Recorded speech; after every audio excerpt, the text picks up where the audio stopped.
D. Rajendar அப்படின்னு சொன்னாலே அவரோட முடி தாங்க நம்மளுக்கெல்லாம் ஞாபகம் வரும். அது மட்டும் இல்லாமல் அவரோட அடுக்கடுக்கான வசனங்கள் தான் நம்மளுக்கு ஞாபகம் வரும். ஆனால் அவரை பற்றி இப்போ இணையத்தில் ஒரு பெரிய விஷயம் வந்து நடந்துகிட்ருக்கு. ஒரு வதந்தியே போயிட்டுருக்கா, இல்லை உண்மையான விஷயமாங்கிறது தெரியல. வாங்க இன்றைக்கான வீடியோவில் போய் அது என்னென்னு பார்க்கலாம். 69 வயதில் முடிக்கொட்டி ஆளே மாறிப்போன டி. ராஜேந்தர். சினிமா என்று எடுத்தாலே நிறைய பாலியல் புகார்கள் வருகிறது. அதிலும் கடந்த சில வருடங்களாக பாதிக்கப்பட்ட பெண்கள் பலரும் தங்களுக்கு நடந்த அநியாயத்தை பற்றி கூறி வந்தார்கள். இப்படி சர்ச்சைகள் எழுந்து வரும் இந்த சினிமா உலகில் மிஸ்டர் கிளீன் என பெண்களாலும் புகழப்பட்ட பிரபலம் தான் டி.ஆர். ராஜேந்தர். நடிகர், இயக்குனர், இசையமைப்பாளர், தயாரிப்பாளர், ஒளிப்பதிவாளர், விநியோகஸ்தர், அரசியல்வாதி என பன்முகம் கொண்ட இவர் அவ்வப்போது சில படங்கள் நடித்து வருகிறார். கடந்த ஆண்டு உடல்நலக் குறைவால் வெளிநாட்டில் சிகிச்சை மேற்கொண்டார். தனது தந்தை பக்கத்தில் இருந்து பார்த்து கொண்டார் சிம்பு.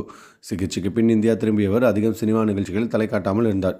இந்த நிலையில் சமீபத்தில் நிகழ்ச்சி ஒன்றில் கலந்து கொண்ட டி. ராஜேந்தர் அவர்களை பார்த்து அனைவரும் ஷாக் ஆகிவிட்டனர். சுத்தமாக ஆளே மாறிவிட்டார். தலையில் முடி கொட்டி விறுவிறுன்னு நடப்பார்.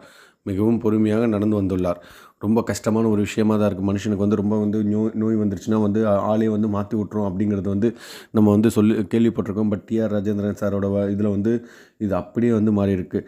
ஏன்னா வந்து அவர் பார்த்திங்கன்னா வந்து அவரோட ஃபேமஸே வந்து அப்படியே துருன்னு நடந்து வர்றது, அதுக்கப்புறம் கையால் தாளம் போடுறது, அது மட்டும் இல்லாமல் ஏதாவது ஒரு டைலாக்கை வந்து வித்தியாச முறையில் சொல்கிறது, அது மட்டும் இல்லாமல் அடுக்கடுக்காக வசனங்கள் பேசுகிறது, ரைமிங் மொழியில் பேசுகிறது.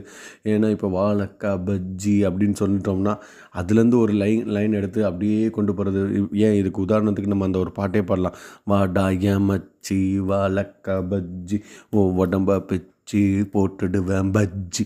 இதெல்லாம் வந்து பாருங்களேன், எப்படிங்க அவரால் மட்டும்தாங்க எடுக்க முடியும். அதே மாதிரி நிறையா டைலாக்ஸுங்க. அவர் அப்படியே யோசித்து எழுதுகிற ஒவ்வொரு விதமுமே அப்பா சான்ஸே இருக்காது. அது மட்டும் இல்லாமல் மியூசிக் நடுவில் கொடுத்தாரு பாருங்கள், அதுவே வந்து பயங்கர ஃபேமஸாக தான் இருக்கும். கையாலேயே வந்து மியூசிக் கொடுத்துக்கிட்டே இருப்பார். ஒரு கையில் டோன் போடுறது, இந்த மாதிரி நிறையா விஷயம் பண்ணுறதுல எல்லாமே டி.ஆர். வந்து செம்ம ஃபேமஸுங்க. டி.ஆர். சார் அடிச்சுக்க ஆளே கிடையாது.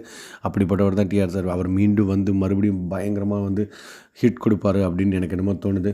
உங்களுக்கும் அதே மாதிரி தோணுச்சுன்னா மறக்காமல் இதை வந்து கமெண்ட் செக்ஷனில் கமெண்ட் பண்ணுங்கள். அது மட்டும் இல்லாமல் சிம்பு சார் அவரை பக்கத்துலேருந்து பார்த்துக்கிட்டது ஒரு பெரிய நல்ல விஷயந்தான்.